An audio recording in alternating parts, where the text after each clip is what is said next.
Now, why would anybody walk into a junior high with an amplifier, speaker pods, thump covers, easy RCA 110? Why would somebody walk into a junior high with all of this? Ain't nobody in there got a driver's license. Let me tell you. Look, I even got a name badge and everything. Welcome to the Big Bro Media Network. Now, this is where we're going to talk about a whole bunch of different things, but today's first topic is about career day. I was fortunate enough to be invited to the junior high that I graduated from to speak with the children about what I do. Career day. Career day, right? You saw police officers, trash truck people, people that work for the city. You had wildlife handlers. There were so many nurses. There were so many wonderful careers out there, but I wanted to stand out. I wanted to stand out a little bit differently because my job isn't as common as maybe say some of the other jobs out there. So, like making any media, I had to build a little bit of a battle plan to know what I was going to say and how to connect with my audience. Now, I know that the junior high, at least where I live, is sixth graders to eighth graders. So I was trying to find a good way to connect with them because when you don't have a driver's license and not even all of them use social media, how can I make it connect to them so that they understand? Not everybody had to understand every single word that I said, but I honestly think that I was able to connect with a lot of people that didn't even know that you could have a career in this. So I wrote an entire speech, and but then I had a little bit of adversity the day before. I have a friend who also works at the junior high, and she said, "Hey, Anthony, they assigned you sixth graders. Now, the further you are from getting your driver's license and driving and using social media, it makes it hard. If I was having to explain this to someone who is 10 years old or even younger, this would be a small challenge, even though we have a lot of children in today's age who are iPad kids, or they understand the internet earlier than say I did.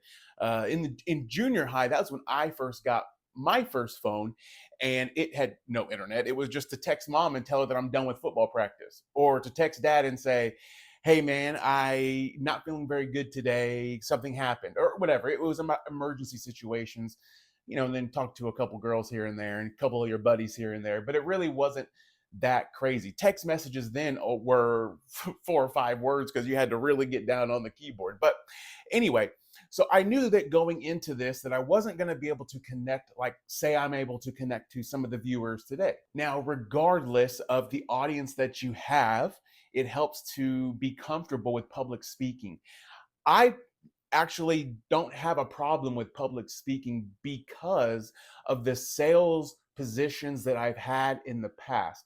There were times I have worked in retail, physical retail sales. I got my first physical retail sale job in 2010. And so since then, I have kind of picked up skills talking to people that walk through the door and need a product from uh, the shelf that I'm standing in front of or the store that I am selling products out of. So I've had a lot of years to kind of sharpen up my communication skills and be able to talk to a brand new person, pitch my idea, relate to them, connect with them. I've learned all those things. And now I may not be the best in the world. Of course I'm not the best in the world, but it's because of that past business experience and work experience that it kind of comes into today. So we are going to go over my script here for the sixth graders and the eighth graders that I was able to talk to. And so I can share more with you and kind of tell you how I was able to connect with the children.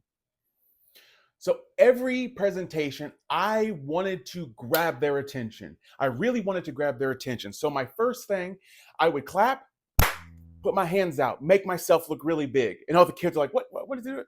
And I would start, "Hi, I'm Anthony." And I also had on the board the words social media, and I wrote TikTok, Facebook, YouTube, and Instagram on the board. And that made it to where the kids, when they first walked in, they were able to connect with, what are we walking into here? What? And a lot of them, as soon as I walked in, TikTok, Facebook, it was good. It was good. I would recommend doing that. And it gave me some words to play off of because I was able to explain kind of deeper what social media is. So the beginning was the hook of me saying, I'm Anthony. I am a social media influencer, and I get to share my passions with the people that enjoy watching us enjoy our passions. And that what this the last one I went to, it was a totally different beginning. And that's it, hooked immediately. It worked really, really well. And so I would start off by saying, who here has a YouTube? Who here has a TikTok? Who knows what I'm talking about? And we had hands raised up all over the place, more in the eighth graders than we did in the sixth graders. I had to do more sixth grade presentations. Man, it must have been 5 or 6. I kind of lost count. I had 15 minutes, and the children would swap out and swap out, swap out. And so I had a new class, a new drive, or a start of the new story every 15 minutes. And so that was kind of like a little bit of a workout. But I even left there a little sweaty because I was like, whew, this is back to back to back to back. But every one of them started with me raising my hands, looking large, grabbing your attention, and asking those questions to immediately connect with the children, to see if I could connect. And heck, even some of them, when I started going into, I, I'm into audio. I love loud music. I love music. This is the band class. I had one of them. This is the band class. We understand. I'm like, oh. So then I was able to connect with a tweeter is like your, it's like your, what do they call them? Shoot, I don't know. I used to play drums too back in the day, rock band drums. But I was able to connect with them and kind of say, the flute is a higher pitched instrument and the tweeter is a higher pitched speaker. And you see that a flute can sound good by itself, but whenever you mix it in with some of the other instruments, you can make beautiful music. And that is what adding different speakers kind of does for the audio systems that we build. Is you can have a whole bunch of boom boom, but if you can't hear the words, then it's kind of like you're missing a lot of the music anyway. So that was where it was great to connect with them. And then so what I said, the next part was, what do I actually do? Now I had to simplify this a lot. So it was, I create videos, I create um, I create stories around the projects that we do stuff with. I film, I edit, I research, and I help my friends, whether it be Micah, whether it be Down for Sound, Jonathan Price. I help them get their name shown more. Micah, I want to help him grow a little fan base of people who want to follow Micah's build. I want to do that with John. I want to be able to share his products and kind of tell you, because we honestly like the Down for Sound product. We love using them. And so if I can share that, then maybe more people will say, well, man, it's working good for the bros. I mean, shoot. I mean, when it comes to the doing stuff for my friend Brandon, it's, hey man, you got a new product, man, let me get in on that. And so now I have them in my truck, and I was able to show and kind of get the word out. It's really just getting the word out that there's an excellent item here that we enjoyed.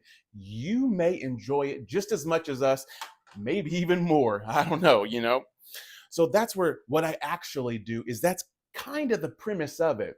I build a community by using YouTube, Instagram, TikTok, and Facebook. And and then I had to get into next how I started. Now, this is where I was able to connect with the children, because I told them, you see this school that you're in right now and the school that you'll be at for a couple years? I graduated from here. I came here. I played football here. I did choir here. I I was just like you. I was sitting in your seat at one point, and I was able to start something when I was a little bit younger and kind of form it into where it is today. And I also wanted to connect with them and let them know that here in our town, I went to school here.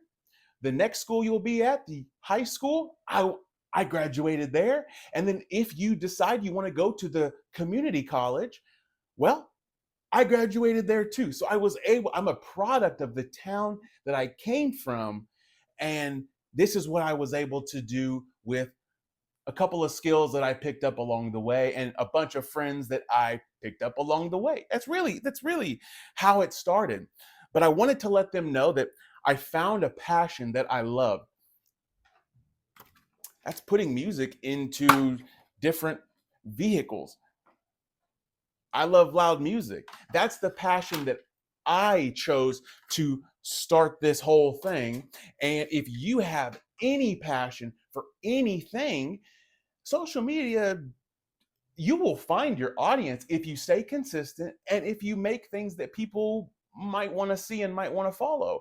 So it doesn't matter if it's audio, it doesn't matter if it's your video games or anything. There was a couple of children that came in. There was two different instances that I really remember, and there was a young man, two young men that came in, and they had the fingerboards, the little tech deck fingerboards. Man, when I was sitting in their seat, that's what I was. I would bring my little fingerboards to class and play with my buddies using the books as ramps and all this other stuff. So I walked right over to them right before the presentation. I had like 30 seconds before I had to start. And I talked to the guys. I'm like, hey man, let me see your board. And so I, play with it a little bit. Them boys' eyes lit up. What are you doing, man? And I'm like, I love fingerboards just like you guys. You see, we're the same. We're the same guy. We're the same person. I'm just a little bit older. And you can take this fingerboard and apply what I'm about to tell you, and you can share your love of playing with them. And there was another young lady who came in. Oh man, you could tell she was a little timid, but I was able to help her open up. She walked in and she had made bracelets and necklaces, and she makes them for her friends. And so I was saying, "Wow, your bracelets are so unique and they're so awesome. They're beautiful. You make so many of them." And you could tell, "Oh, yeah, yeah." And you could tell she was timid and she was kind of nervous, but I spot those things. And if I find somebody that is a little timid or a little nervous, I will help them break out of their shell if I can, if I'm lucky enough to do that. And so I said, your bracelets are so great that there may be somebody that lives in Hawaii that might think your bracelets are just as good as you think they are. And if you can share them in a certain way, however you feel like you would want to share them, they might say, I'd like one, please. And now you just made a friend and you just made a customer by, if you wanted to sell your bracelets, by the internet. And that's how it all just kind of starts. And so your bracelets, so I was telling her, your bracelets are unique because I caught her right between the presentations. And then I told her, in my presentation, you'll see that you could interchange the speakers for your bracelets and you could do it. You could do it. So I was telling him kind of how I started, where I came from, and just kind of anybody can do it, more or less. But what I really wanted to let them know is that one of the biggest things is to not get down on yourself if in the first few, I mean, really in the first few years, nothing works out for you, but you keep sharing. Every day will get a little better if you stay consistent. Then an opportunity is out there for you. You just have to find it. Sometimes people find it quicker than others. There are some people that overnight they share something, something so simple, and overnight they have they're bigger than Anthony. They're bigger than the Banging Bros, and that's okay. Everybody has a different story. Everybody has a different journey, and there's no one journey that I don't think there's better than others, because if you have something that fires up overnight, that's a great thing. But you have all of this new things plopped on your lap for you to figure out. And it may take somebody years to figure out. So where me, nothing happened overnight to where I posted one thing one night, the next day I was able to stop doing everything that I did, and now that's what I'm working on. That never happened. I have been pushing, and clawing at this for so many years. And let me tell you what, I am nowhere near the top. I am still at this moment right here, clawing and scratching to make a better life for myself and my family every single day, because I am still treading water. I'm just making the best of it. I'm really just trying to make the best of it. And so that's what I wanted to tell the children is this might be a very long journey. I told them that I've been doing this for 10 years, but I didn't make any money the first few years. I didn't make any money doing this or that. And it's just over time you figure out new ways or different ways, or somebody will come to you with an opportunity and you can work on that, and then you get better at it, and then that gets it all just kind of floats around. I mean, heck, I Instagram, dude. I haven't had I don't make an Instagram check. I don't get a check from Instagram that can do any damage whatsoever. It's small, if anything. And I mean, there are so many years where I didn't make a dime off of Instagram. I had to figure out other ways to do things, and Instagram is my biggest platform. You have to claw and scratch. But I wanted them to let them know that I'm still clawing and scratching today. I just make the best of everything that I get to do, more or less. So that's how it started. I told them what skills, this was an important one, and this one may connect with you, but what skills that this career sort of requires. My biggest one is communication. If you're not able to communicate, if you're not able to kind of um, talk to people and understand kind of what they're coming from. Everybody's so different, man. Everybody's so different. Communication is a big one, because also if someone can't communicate to you, then they're not going to get what they want, because they don't if they can't even tell you what they want, how are you supposed to do what they want? That's the crazy part. Creativity is big, because you don't want to, some people find something that works for them and then they just stick to it. Sure, man, I'm doing a variety show. Everything's a little bit different. You never know which way I'm coming.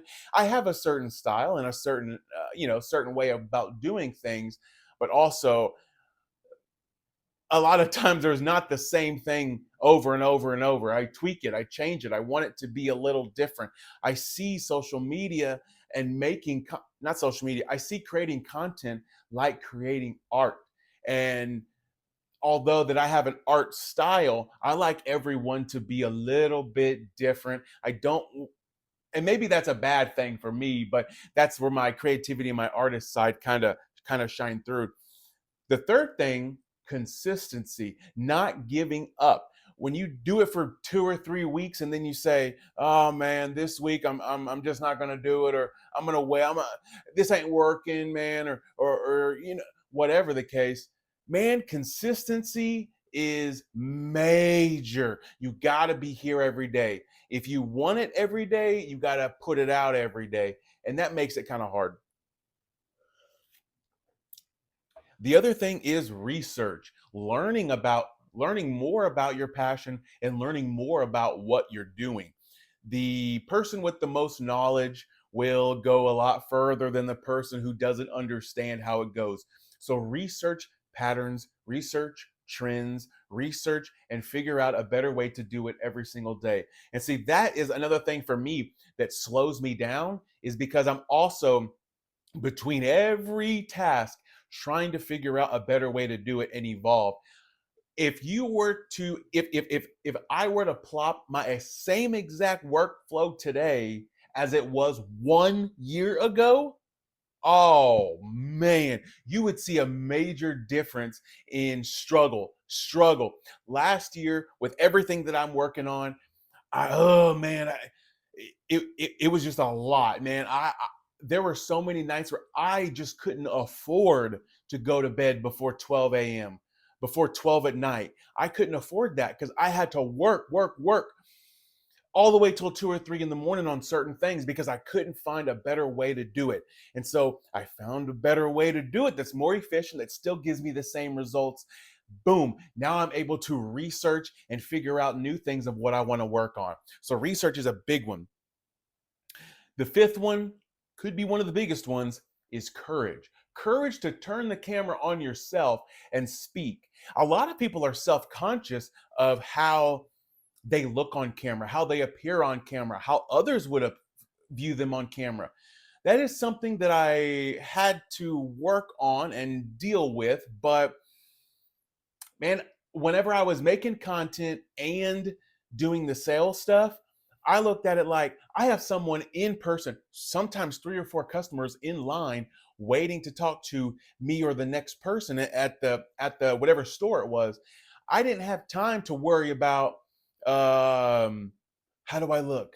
What am I going to say? How are they going to perceive me? You don't have that time. It's back. It's back. It's back. And you got to do your job. And so that's where I kind of had to push through. And now, am I 100% confident to go on camera? Of course not. No one ever is, unless I mean, hell, even actors who do $10 million movies may feel still self-conscious about a certain scene or a certain this or how they delivered a certain line. And so it's, you're no different. So just because you might feel a little scared to get on camera, dude, so does everybody else, man. Everybody else has a little something that they might not want, or that they might not be comfortable sharing, but that's where courage comes into play. I was also telling them about some of the, oh, and here's the next point, the reality, the negativity, and the pressure. So not everyone will like what you do, and I'm not saying everyone is going to be jealous of what you do, but there is some sort of envy and jealousy that builds in there whenever they see somebody doing something that, I mean, they probably could do, they just don't do it. And so now their default is to just put them down because they might feel a little bit of, I could do that. Huh, they're a stupid butthead. Okay, well, you could do that, but the data out there shows that you can't do that. But I put out a video once. Right. You put out a video, you maybe did a couple of weeks of making some videos, but did you do it 365 days a year? Did you put stuff out there every freaking single day? You don't have the courage to do that. And so you want to turn around and put the negativity out there. Going the next chapter on this presentation is kind of a connection back to communication, and it's networking. It's why making friends matter in the industry that you're working on. One of the examples that I used for the children, I said, you see everybody here in this room right now, and you guys know each other, but in the future, one of you might be doing what I'm doing, and one of you might have a business. Let's just say, and I pointed at one of the kids, let's just say you, sir, you are doing what I'm doing, and what you do is based off of a car. Okay, based off of a car. And then I pointed over at one of the young lady. I said, now you, ma'am, you may own a car wash one day, and you want to have a grand opening event, and you want to bring as many people as you can. So you reach out to somebody that you're friends with, and that person, hey man, if you bring your car over to the car wash, I got you on dinner, I got you on a car wash, I got you, and you can bring any of the friends that you like. Any of the people that follow you can come up here, get a discount on their car wash, a plate of food, and I'd love to meet them and shake their hands. And that is where networking really comes into play and making friends. I know that not all the sixth graders are going to understand what the word networking means, but I still kind of wanted to give them examples. And I know that I'm not speaking to sixth graders right now, so that's why I'm not cutting it into the. Well, they're not going to understand that, they're kids, I'm speaking to you guys a little bit more higher up than I would a sixth grader. I told them one thing, that positivity and being kind can go a very long way, maybe even further than you think. Being positive and supporting somebody, that right there is why someone who is at a very high level of success doesn't have time to put out negativity to somebody else, because they understand that positivity goes a lot further. And if I don't have time for everything in the world, I sure as heck don't have time for negativity. So I'll just put out positivity. Find something that you can compliment somebody on and just throw it out there. That's all you got to do. It ain't that hard. I wanted them to know that what I do today is so much easier today than it is 10 years ago when I started, because the world is evolving around the social media and the content creating market. There is so many more opportunities today than there were then. And so you can find, I mean, by the time that they actually, let's just say somebody took my advice and they want to do this. I mean, sixth graders, they got a little ways to go. You know, they got 12 more grades if they want to graduate high school. And so let's say that that's what's for sure going to happen. So they have a little bit of ways, but every business needs social media.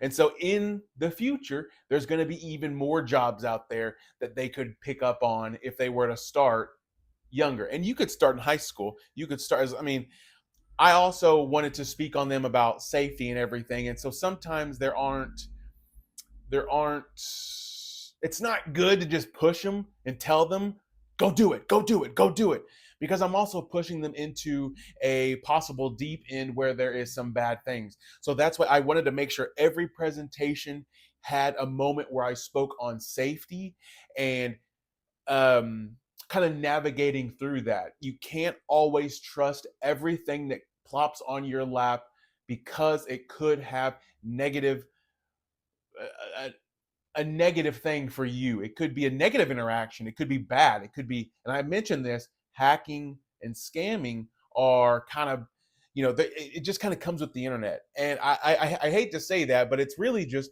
be safe. And so I want to talk to them about being safe and make sure to don't put anything out on the internet that you don't want someone to know. If you for sure don't want no one to know it, then don't put it out. Only put out what you feel that you need to put out for whatever you're doing. Yeah, so what I told them, the next thing was, what can they do now right now without a driver's license, because I wanted to make that note. I know you guys don't have a driver's license, so I know that even in car audio you wouldn't even be able to enjoy this unless you were to build a home audio system. But we didn't get too deep into audio details. I was just trying to give them a small introduction to audio and really talk about social media, because the social media aspect of it is universal. It doesn't matter if you want to fingerboards, you have a bracelet thing, or you do audio. Social media is universal all the way around. And every company, I mean, I just got a tip for a medical supply company that was needing social media stuff. Medical supplies. You think there's more money in hospital than there is in car audio? All right. So that's what I'm saying is keep working towards it, and it doesn't have to be audio. But what can they do? And I said, you could start a YouTube channel. You could learn video editing. Learning video editing is great. Now, the way social media is kind of moving towards more natural, organic stuff, but it doesn't mean that video editing doesn't have a place. It does have a place. It just depends on your application of what kind of content to put out, whether it be over edited stuff or under edited stuff. It depends on what you're putting stuff out for.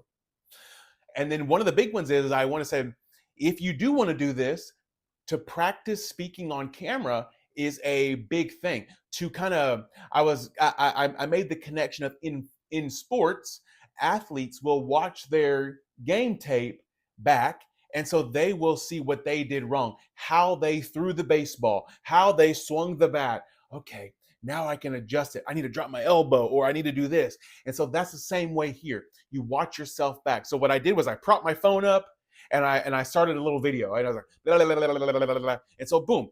Now I told them, I'm not going to post this anywhere. I just want to have it to review. And then once you get more comfortable, find yourself a small group of friends that you can kind of send stuff to, and then they can give you feedback, or you like their feedback. That's how I started. I have a small group of friends that I was making funny videos for, and I like audio. I like making videos for my friends. Put it together, and we're making audio videos for my friends. Yeah. So it was great. It was great as far as that. I wanted to let them know that creating content about games, sports, art, science, tennis shoes, haircuts, all of that is valid. There is a audience for every interest out on the internet. So don't think that yours is better than this or that is better than this. Everyone has a interest. Everyone has a hobby. They follow things that they are interested in. Big one, big one. So the core message for me to give to them was, pick something you love, stay consistent, ignore negativity, and improve every day. Most of all, be patient.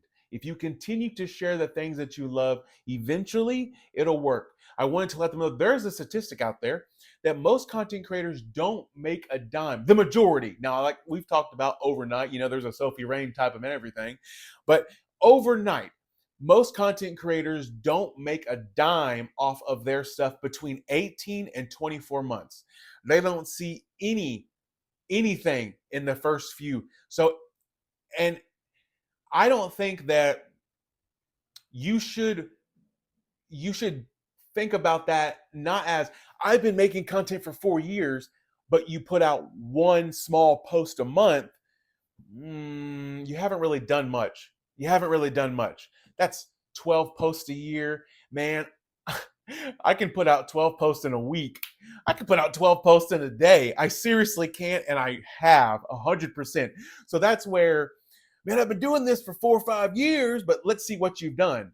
Oh man, you took an 8-month break between this video. Man, you really didn't put that much effort. Oh, I was busy with life. That's fine.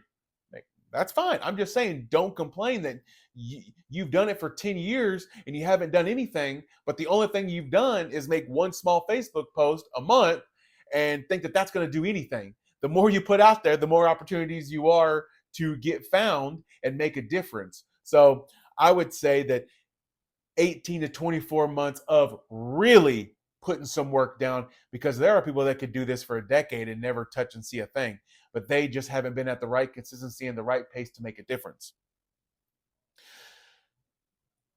So the next thing I said, this is the ending, the finale of this speech, was you don't have to wait till you're older to build something meaningful. You just have to start. Anybody at any age can do this. It just helps the younger kids. I really wasn't pushy for the kids to go out there and start filming tomorrow. I did not do that. I just wanted to plant that seed so that it grows over the next few years as they're in junior high. And maybe one of them decides, you know what? I want to be a barber and I want to build a clientele. I want to build an audience. How do I do? Okay. I remember that guy who talked about the loud stuff, the speakers, the speaker pods, the amplifiers. And that's what I was really doing. I wanted to show them that this job has, although it doesn't pay millions and millions of dollars, unless the connections you have are really that strong, it doesn't pay millions and millions of dollars, or you are like you're if you're a Drewski, yeah, man, YouTube's paying you a bunch of money. Man, I'm no Drewski. I wish I had a production team around me that I could really just do more of this stuff. But I am the production team, so I have to film it, I have to edit it, I have to this, I can't just be the fun yada yada yada. I also have to be my own technical assistant, and I have to answer people all day long. So there's a lot more responsibilities when you don't have a team around you that does those things. I have a team around me that can help over here, but there's still 90% of the board that has to have work done on. And I'm the only one who can do that. And so for me, if I had a team around me that could do these things, well, I could film a whole heck of a lot more videos. I got to go out there and film it, but then I got to spend hours editing it up and putting it out there and all this other stuff. So it's less time I get to actually be on camera, because I have to do the production and everything that kind of comes with it, from editing and doing everything for anybody, talking to businesses, going back and forth, negotiating contracts. I'm the one who's got to do all that, as well as be the personality on camera. So that's where it makes it a little bit harder, to where I wish I could do 2 or 3 YouTube videos a day. I don't have a videographer that can film it, edit it, and put it out while I'm filming the next video. You know what I'm saying? I have to be the one that puts it and edits and all that and stuff like that, So it makes it a little bit harder. I wanted to show them the thumb covers and how I took my logo. You guys know my logo, and my logo was fortunate enough to be featured on a product, a thumb cover. And so it was good. I got to speak a lot about custom speaker pods. Not that a lot of those kids actually picked up on it, because a lot of those kids, they don't notice what we notice when we get into a car because we're passionate about vehicles, right? But I was able to explain to them what these do. They go on your A pillars, and you're able to add more speakers, and the more speakers, the more sound, the more fun. And there's a whole, if they didn't know there was a culture behind it, now they totally do. And so that was cool. I got to tell them that even though this company is out of Brazil, they reach out to me so that I can help them with certain things. Hey, Anthony, can you do this? Can you do this? Can you share this? Can you help us with this? And I have never stepped foot in Brazil, yet I can help a company that is in Brazil. And that's where the internet and social media kind of help equalize it and level it back out. Same thing with the Down for Science. Man, this company is a huge company in Las Vegas, a monster company in Las Vegas. And I've never stepped foot in Las Vegas. I've never been to there, whatchamajig. But the internet equalizes things out that I can make an impact from my garage and my driveway to share the items that we get to use and get to play. And then other people say, oh, I like the way they applied that right there. I like the way they installed that. I think that I could install that in my own system. And then there's the connection, and there's all that. But we wouldn't be able to do this without the World Wide Web, right? We wouldn't be able to do this without the internet and social media and everything like that. So I wanted them to know that that's where it equals out. Just because your location is a small town in the middle of Texas, that on the lower side of Texas, that it doesn't mean that you can't reach a further person out there. I really got their attention when I was saying, I have friends that are all over the world that I will probably never meet. You have friends in Taiwan, you have friends in Hawaii, you have friends in Canada, you have friends in the entire United States, you have friends in Mexico, Australia, all across the world, Europe, all across. And I would never have been able to do that if it wasn't for the internet connecting that dots. The internet's like your operator. Beep, beep, beep, beep, beep, beep, beep. So I was telling about that. That was I wanted to equalize that, but to let them know that just because you're in a small town doesn't mean you're at a disadvantage. If you have a camera and you have access to the internet, then you're already ahead of the game. Now it does help to actually physically be over there and to shoot stuff and all that kind of stuff. And I'm not saying it's not important. I'm just saying that you're able to reach a much larger community of people, thankfully, because of the internet. And that could be a good thing. That could be a bad thing. Make sure to go over bangingbros.com if you need any of the best car audio stuff that we use here and we show here. It is top tier, from custom speaker pods to Down for Sound to Stetson. We got it all right here, baby. You need a thumb cover? Go get it. You need an amp? Go get it. You need a set of pods? You need an RCA 110? Bangingbros.com has got all of the car audio stuff that you saw in this video and much, much more. If you saw some of the videos, you also saw that after one of the presentations, we had 5 young men run up to the front and ask me for autographs. And I'm telling you right now, my autograph isn't worth a damn thing to the world. But, if the autograph, it helped connect them to the story, I can sign my initials all day, man. And especially when it's for people that I want to see succeed. Shoot, please, man. It ain't going to be worth a dime, but maybe it gives you a bit of self-motivation. All right, man. If that's all I had to do to give you some self-motivation, my pleasure, broski. Really, my pleasure. So I signed them some autographs, handed them out. And then, so that was really cool. They were all very, very kind kids that also asked some pretty good questions. They just asked more questions about, like, where do you put the speaker on this? As I actually brought up a set of tweeters and I just kind of put it in there and showed them. And, oh, okay. What is this thing? And I had to explain that to them. It's a protective bodyguard for your speaker so that somebody doesn't hit it or hit it with their knee or anything like that. It protects. And so it's to have someone that wants to protect their speakers, but also with the logo that I have, it's a thrill. It's a thrill. So yeah, It was excellent. And now this is the second time I've had to do this, not had to do this. I've had the opportunity to do this, and I hope that there's more opportunities in the future. I really love doing it for the schools that I went to school at. That's what I really, really, really, really, really enjoy, is doing it for the schools that I went to school for, the children that were sitting in the same seat as me. That is where I get the biggest payday, the biggest payoff, because I can't imagine if someone were to have told me these things while I was in seventh grade, sixth grade, eighth grade.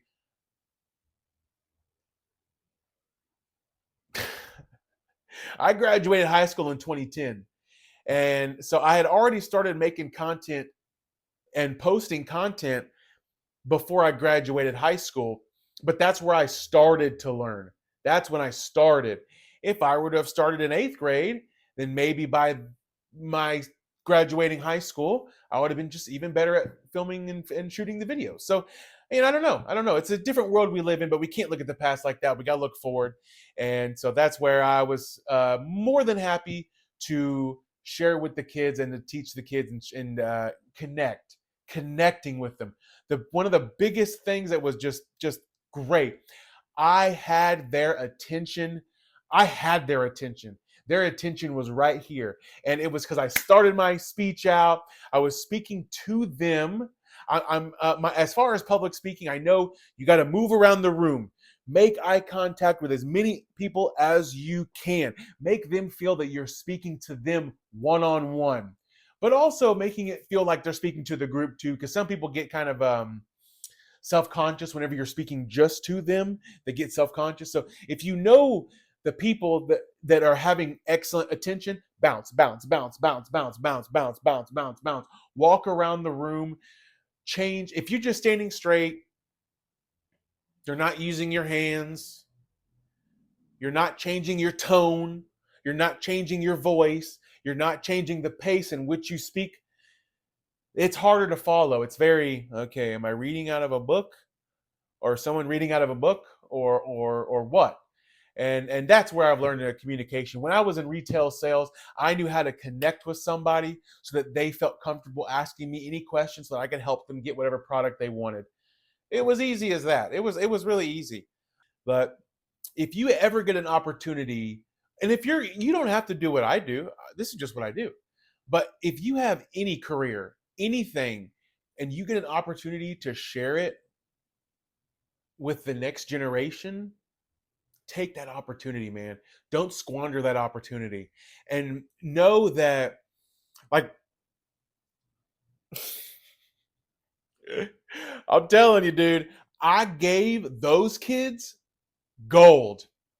I gave those kids gold. Un I told them everything. I said, this is how I work for these people. This is how we do this. This is how. And I told them how much. I told them how it works. I gave them so much. It was almost like I looked at each of them as a client for a minute. And I'm going to give you everything that you need to, but of course, dumbed down for sixth graders. Not dumbed down, but appropriate for sixth graders. I told them everything. I gave them numbers, zero gatekeeping as far as that story. I do that in person. I don't do that online. Sorry. I do that in person. If you ever have a conversation with me in person, there, well, it just depends. It really just depends. I have to watch what I say because you don't want the wrong information getting into the wrong hands. You want the right information to get into the right hands. And they're the kids that are going to junior high where I went to junior high. It's the right hands. It's the kids that I want to see succeed more than anything else. More than anything else. And if I help them, even just a drop, priceless. Priceless.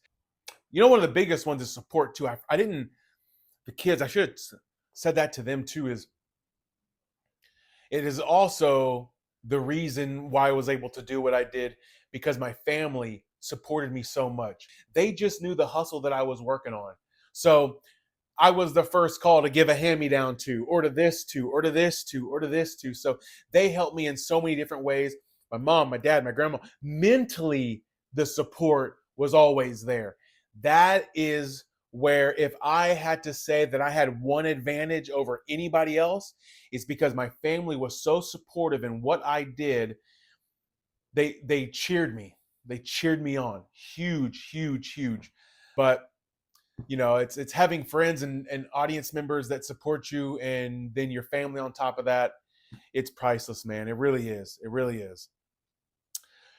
So anyway, that was Career Day 2026. And I want to thank you for listening to this whole little podcast. The Big Bro Network is going to have a lot of different shows. And this one, although I'm working on more stuff, this one, the timing was right. I said, man, let me just pop the camera in and talk about it. Maybe I can connect with more people that were interested in this and kind of pushing it forward and all that. But anyway, thank you guys for watching. I really appreciate your support here on the Big Bro Network, and we will catch you on the next one. Thank you guys so much.